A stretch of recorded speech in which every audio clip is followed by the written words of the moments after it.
Janganlah gelisah hatimu. Sebagai manusia, setiap dari kita tanpa terkecuali pasti pernah mengalami hal yang seperti ini, kegelisahan, ketakutan. Mungkin kita gelisah atau takut karena dalam pengalaman hidup kita, relasi kita ada beberapa ketidakpastian. Kapan pekerjaan bisa menjadi lebih baik, usaha atau bisnis bisa menjadi lebih baik. Kapan pelayanan bisa berbuah manis. Kapan anak-anak bisa menjadi lebih baik, bisa menjadi lebih dekat dengan gereja, bisa belajar untuk memberikan diri dalam pelayanan. Kapan suami akan menjadi lebih baik, kapan istri akan menjadi lebih baik. Kapan hidupku bisa akan menjadi lebih baik.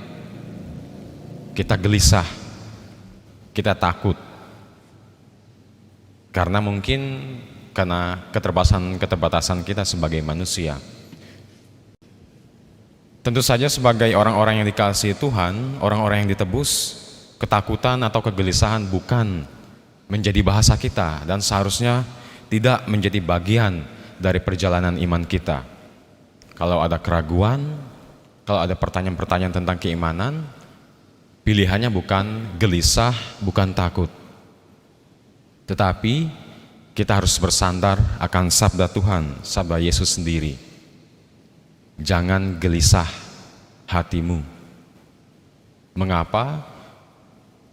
Karena Tuhan yang kita ikuti, karena Tuhan yang kita andalkan tidak pernah mengingkari janjinya. Dan itu adalah sumber pengharapan kita. Di setiap pengalaman ketakutan kita, kegelisahan kita, yang sekali lagi tentu saja beberapa dari kita sering alami atau setiap dari kita pernah mengalami, karena pertanyaan-pertanyaan besar dalam hidup kita, Tuhan Yesus mau menyampaikan kepada kita, jangan takut, jangan gelisah hatimu, karena aku sudah memenangkan kamu, karena aku sudah bangkit bagimu. Dan ini yang diwartakan oleh Santo Paulus dalam bacaan pertama. Tuhan yang kita imani, Tuhan yang kita andalkan adalah Tuhan yang tidak pernah ingkar janji. Apa yang dinubuatkan oleh para nabi, Tuhan sendiri sudah sempurnakan. Tuhan sendiri sudah menepati janjinya. Keselamatan datang untuk kita lewat diri Tuhan kita Yesus Kristus. Tapi mungkin kegelisahan kita yang paling besar adalah akhir dari perjalanan kehidupan kita. Akankah aku masuk surga? Apakah mengikuti Kristus? Jelas tujuan dari akhir hidupku, kemana aku akan pergi. Dan ini kabar baik yang Tuhan Yesus mau sampaikan kepada kita.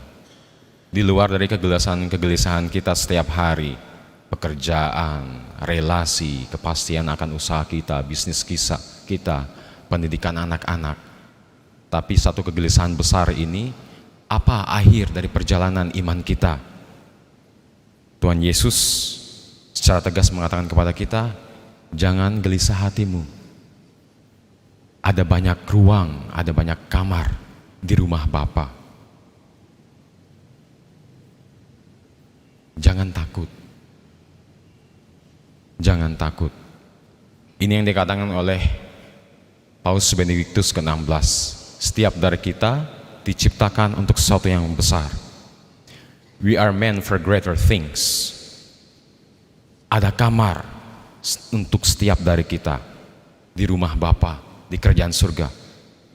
Tetapi bukan berarti bahwa kita dalam kehidupan kita akhirnya mengetahui bahwa kerajaan surga ada untuk kita. Kita diciptakan oleh Allah untuk menjadi bagian dari kerajaan surga. Kemudian kita hidup berfoya-foya, terlena, malas-malasan dalam keimanan kita, hidup dalam dosa. Kita berpikir kepastian akan penebusan Tuhan memastikan kita untuk masuk dalam kerajaan surga. Jadi kita hidup dalam keimanan, Di dunia ini ya hidup dalam dosa, malas-malasan, kita tidak benar-benar menghidupi rahmat yang Tuhan berikan. Gereja tidak mengajarkan seperti itu, dan Tuhan tidak mengajarkan seperti itu. Kebangkitan yang Tuhan berikan kepada kita lewat kebangkitannya sendiri tidak membuat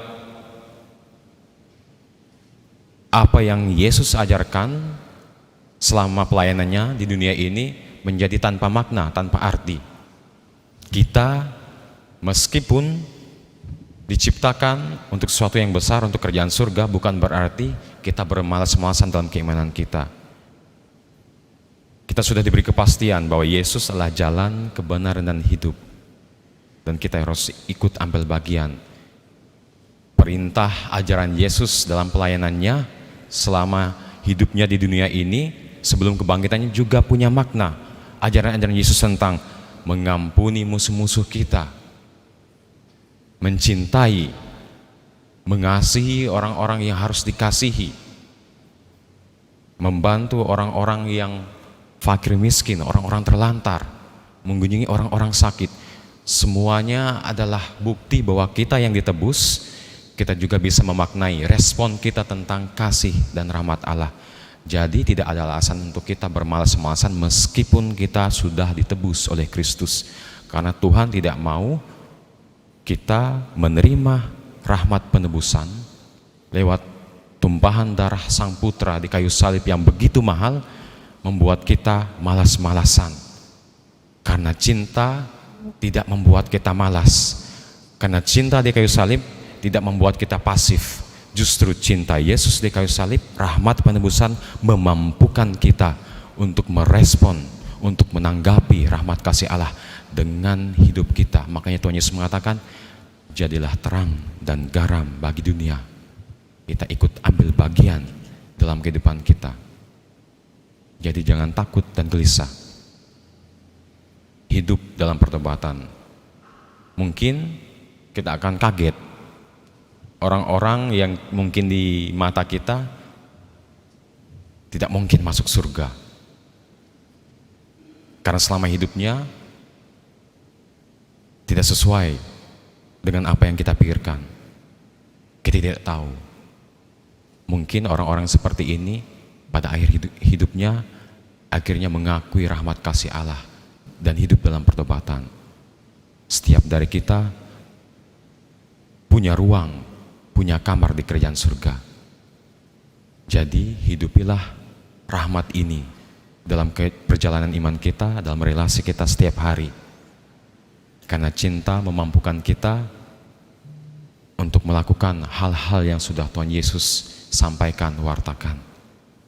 Hiduplah dalam Kristus karena Ia adalah jalan, kebenaran, dan hidup.